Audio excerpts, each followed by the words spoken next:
I'm showing here the slide on the top of the constant velocity CV key and carburetor that was used in Harley Davidson, like on a Sportster from '88 all the way up to 2006. It's just a slide that goes up and down. What happens is this rubber diaphragm, it splits or wears out, or sometimes it's not seated right.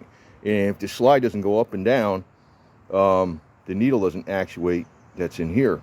Well, when I got this bike, it was an 883. I got it as my quote-unquote backup bike, and about a year and a half ago. And the carburetor on it supposedly was all rebuilt, so I didn't check nothing. It's got a new Vance and Hines air cleaner setup thing on there and all that garbage. So, you know, um, I just saw that it ran great around town and stuff, but if you get it up on the interstate, if you're going up to 70, 75, it's like totally gutless. You can only get it up to 80 miles an hour if it's the wind is behind you on an 883. Than this one, right? Well, I found out, you know, I got a jet kit from it, just a basic jet kit. I think it had a 44 or 43 intermediate and 175 main. And I'm going to leave the stock needle in there too. I'll show you what that is. I'm not going to change it to the performance needle. The real problem was this diaphragm was cracked and split, and I actually tried gluing it, but I didn't quite get it. I mean, if I used a little more glue right here, I probably would have got it just to make it work for now. The other thing was I tried to put a little glue on this too, because I got the new parts in there now, but this is the intake manifold gasket, rubber donut gasket. These wear out. These need to fit nice and tight. And there's a little split down here. I don't think it really had a leak, but I got a new one from Jim's. And they'll tell you got to change this whole slide, and you don't have to. But to change this diaphragm and put this on top of here, it's almost easier to put a whole tire on a rim than it is to do that. You can see I need to push this in a little more right here too. I don't think that'll leak though. You can see it has some backfires. So the rubber diaphragm's like $8. The slide's like 40 or 40 something, maybe 42 or 38, something around there. So getting the diaphragm, just getting the rubber thing's a lot cheaper, and that's usually all the problem. But it is hard to put it on there. And the other thing is this extra hole down here, like this regulates how fast the slide goes up. This is where the needle goes through, the pin, whatever you want to call it, the pin, whatever the hell that is. The other one is like an air bleeder screw. That goes towards the back of the carburetor. This only goes in one way in the carburetor, but sometimes they drill these out for performance, and some people tell you not to. I had mine drilled out on my bike from the other Sportster I got for the last 36 years, and it seems okay. But the size for this thing is 7/64. It's not an eighth. 7/64. But I probably wouldn't bother drilling it out, because unless you're really doing some radical stuff, it's fine. But let me get this on there. I'll show you something else, a couple things.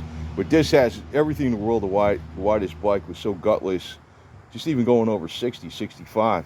It's great around town.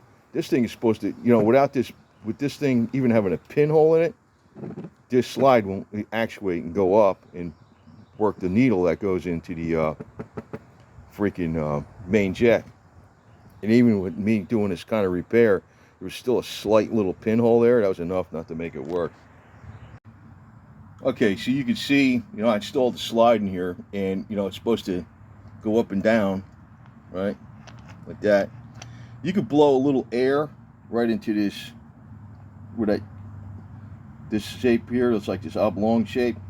Throw a little, like 20 pounds, just kind of blow it in there, and you can see the slide go up and down, or you can hear it go whoosh when its cap is installed. You'll hear it go whoosh, whoosh, whoosh. There's just some vacuum. But when you hit, now this is only going to work when the engine's running. So, if you're hitting the throttle while the engine's off, this doesn't actuate. This only works with the vacuum. But when you're running, you see it's moving up and down when you give it throttle. That'll also verify it works. So it's got to seal up around here really good. And this thing, this carb actually is pretty good, because he has the mixture screw thing on there that it's got like the thumb mixture screw. He's got the the brass fitting in here. I don't know if you can see that.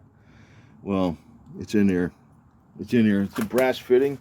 It's got, this isn't just chrome. This is a metal cap. Usually there's a plastic. And I picked up the little Allen bolts that go on the top for there. So when you screw them in, there's Allen bolts. There was a screw missing here. But, you know, overall, you know, I guess the carb was worked on and stuff. It was cleaned out, but there was some little BS wrong with it. But that vacuum, man, that's such a simple thing. It's like, and I'm kicking myself that, you know, I had this bike for like over a year and I didn't check it because it's, you know, it says it was rebuilt. And I'm thinking, well, that's just how an 883 is. It's a gutless wonder, man. Just, you know, but around town it was great. Just when you got it up on the highway.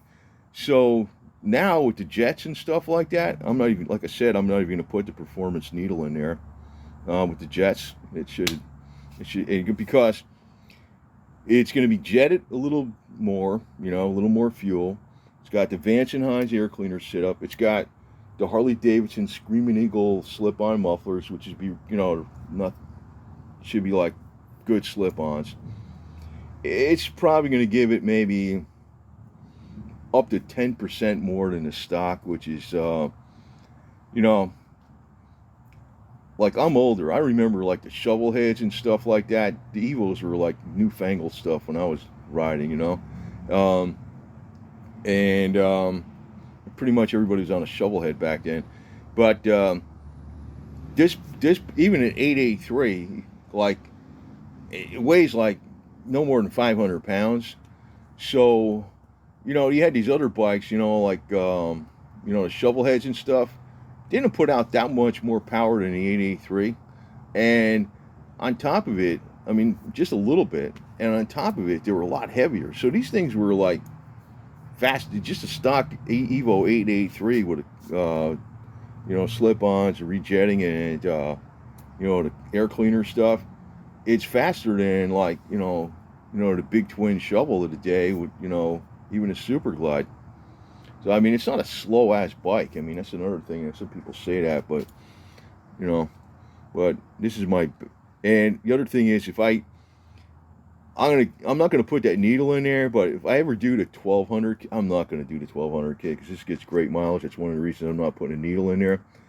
I would just have these jugs bored out, put the reverse dome pistons in there, leave the exact stock heads, the stock cam, and if I'm using the exact same cylinders, I'm not going to have to do anything with the push rods, but I ain't going to do that because I think this is going to be enough power as it is.